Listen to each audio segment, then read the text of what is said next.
Hej, hvad hedder du? Ja, alias Obi-Wan Kenobi, men Michael.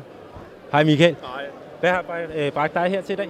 Ja, nu er jeg jo så med i 501 og Rebellion, og ja, så jeg er jo med i dag for ligesom at underholde folk og vise mine kostymer frem.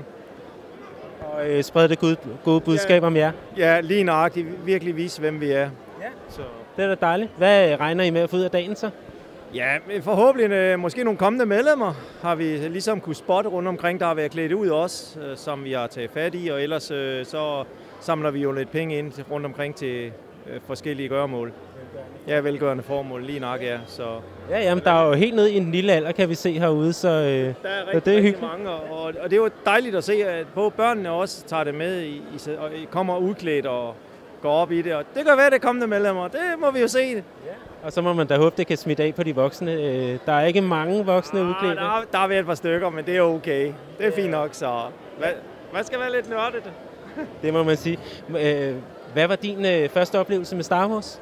Ja, den startede jo helt fra, da jeg var knægt og ind og se de første 3 film, så det var jo ligesom det. Så kom de andre 3, det var okay, men det var ikke sådan, jeg gik helt vildt op i det. Men så kom jeg lige pludselig til Legoland en gang og stødte ind i 501 dernede. Ja. Det var så det, der sagde, wow, det er det. Og så er det gået lige, ja. Så hvor mange år har du været med i det? Ej, jeg tror, jeg har været cirka 4 eller 5, ja. Og jeg har 4-5 kostymer. Ja. Blandt andet, jeg har lige solgt min Stormtrooper for et par måneder siden.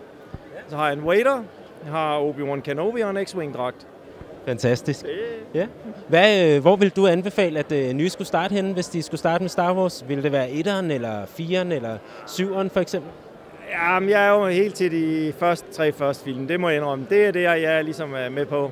Ja. Det er de fedeste, det er dem, jeg synes er godt. Men jeg kan også godt lide de nye, dem der kommer efter det. De er også fine, må man sige. Ja. Hvad synes du om den nye film så?